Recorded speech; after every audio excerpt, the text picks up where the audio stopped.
प्रचंड बुद्धिमत्ता असलेले संघाचे द्वितीय सरसंघचालक गोळवलकर गुरुजी हे जेवढे स्पष्ट वक्ते होते, तेवढेच ते निर्भीड लेखकही होते. आपले विचार कोणाला पटोत वा ना पटोत, ते राष्ट्राच्या भल्यासाठी व हिंदू समाजाच्या हितासाठी आहेत, याची त्यांना पूर्ण खात्री होती आणि त्यामुळेच ते निःसंकोचपणे आपले विचार मांडत. गुरुजींचे तर्कज्ञान अतिशय प्रगल्भ होते. भाषेवर त्यांची पकड होती. त्यामुळे अतिशय कमी शब्दांमध्ये ते संदेश पोहोचविण्यात यशस्वी झाले. गोळवलकर गुरुजींनी अनेक पुस्तके लिहिली. लेख व विविध लोकांना लिहिलेल्या पत्राद्वारे, तसेच जाहीर सभेत, संघ शिबिरात व संघाच्या कार्यक्रमात त्यांनी आपले विचार मांडले. या सर्व विचारांमागे एका प्रखर राष्ट्रभक्ताची राष्ट्राप्रती असलेली समर्पितता, निष्ठा, अभिमान व प्रेम आहे. तसेच देशबांधवांबाबत अपार करुणा आहे, हे आपल्या लक्षात येते. एका पत्रकाराने गुरुजींना प्रश्न केला, भारत केवळ हिंदूंसाठीच आहेच का? त्यावर गुरुजींनी दिलेले हिंदूंसाठी केवळ भारतच आहे हे उत्तर समस्त हिंदूंनी कायमचे लक्षात ठेवून वागण्याची गरज आहे. परदेशात होणाऱ्या स्त्रियांच्या सौंदर्य स्पर्धेसाठी जेव्हा भारतात निवड प्रक्रिया सुरू होती, तेव्हा ते अतिशय मार्मिकपणे म्हणाले होते की we really miss India in the whole affair.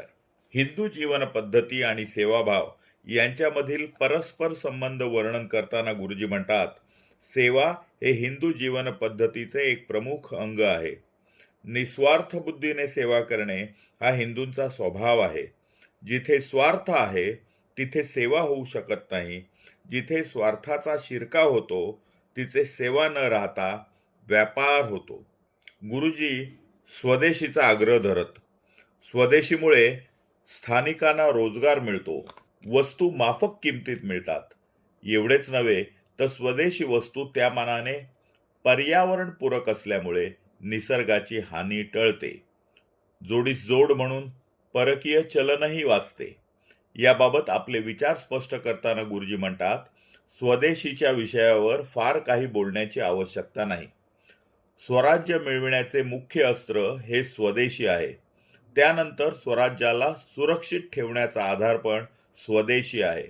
आम्ही सुद्धा संघाच्या माध्यमातून काम करताना स्वदेशीचा आग्रह तीव्र करून त्याचा प्रचार करण्याचा निश्चय केला आहे. भारतीय भाषांना प्राधान्य मिळाले पाहिजे, हे गुरुजींचे मत होते. ते इंग्रजीचा दुस्वास करीत नसत, परंतु भारतीय भाषांवर परकीय भाषांनी कुरघोडी करणे त्यांना मान्य नव्हते. त्यामुळे स्वातंत्र्यानंतर मध्य प्रदेश सरकारने जेव्हा प्रथमच हिंदी व मराठी भाषांचा राज्यात वापर करण्याचा अध्यादेश काढला, तेव्हा गुरुजींनी मध्य प्रदेशच्या मुख्यमंत्र्यांना पत्र लिहिले. त्यात ते म्हणाले, आजपासून आपण एका कायद्याद्वारे मध्य प्रदेशमधील राज्य शासनात इंग्रजीला दूर करून मराठी तसेच हिंदी या दोन भाषांचा व्यवहारात उपयोग करण्यास सुरुवात केली आहे. हे ऐकून मला अतिशय प्रसन्नता वाटली व माझे पूर्ण समाधान झाले आहे. श्रद्धेच्या विषयावर भाष्य करताना गुरुजी अतिशय स्पष्टपणे म्हणतात, जेव्हा विषय श्रद्धेचा असतो तेव्हा त्याला आर्थिक मापदंड लावणे योग्य नाही.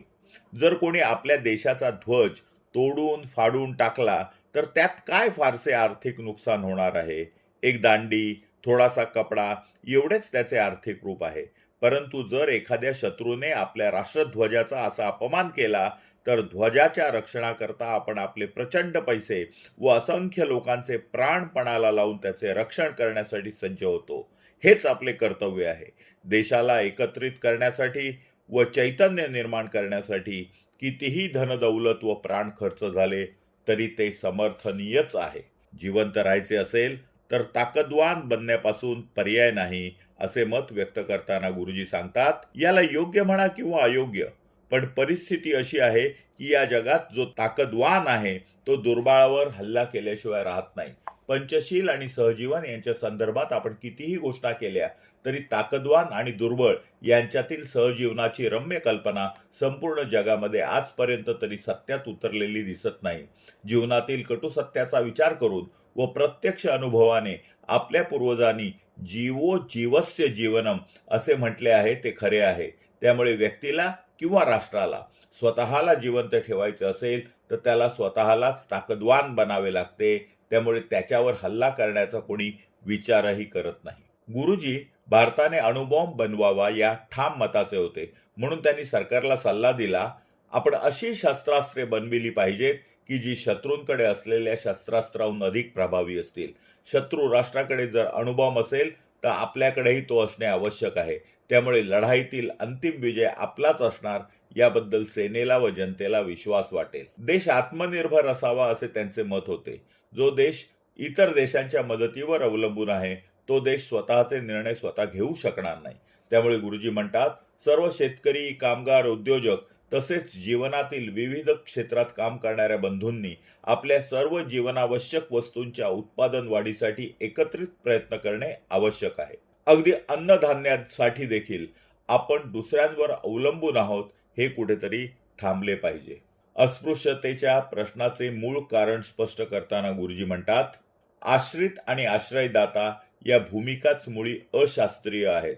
अस्पृश्यता ही केवळ अस्पृश्यांचाच प्रश्न नसून तथाकथित सवर्ण लोकांच्या मनातील जो संकुचित भाव आहे तेच अस्पृश्यतेचे मूळ आहे.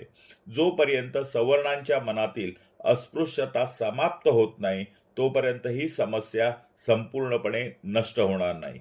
परस्परांबद्दलच्या आत्मीयतेने व कौटुंबिक संबंधानेच हा प्रश्न सुटू शकतो.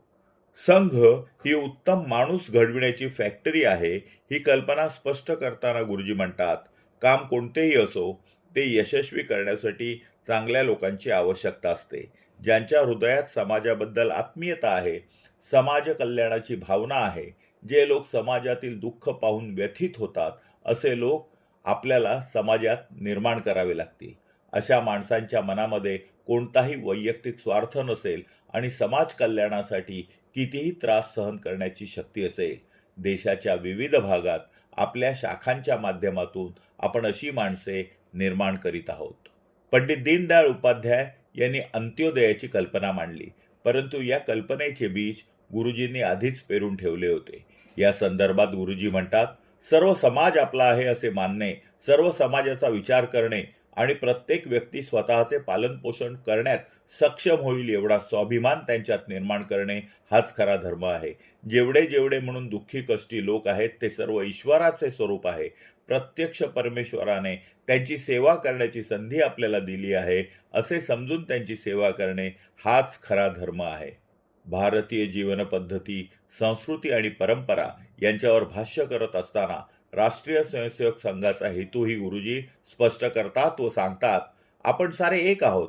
आपली संस्कृती, आपली परंपरा एक आहे, आपली राष्ट्रीय जीवन पद्धती एक आहे, आपला इतिहास एक आहे. या साऱ्यांबद्दल अभिमान बाळगून, ज्ञान प्राप्त करून, आत्मविश्वास, पुरुषार्थ तसेच पराक्रमाच्या आधारावर भारतीय संस्कृतीच्या परंपरागत विचारधारेच्या माध्यमातून संपूर्ण समाजाला उपयुक्त असा एका विशाल राष्ट्राची निर्मिती आपल्याला करायची आहे.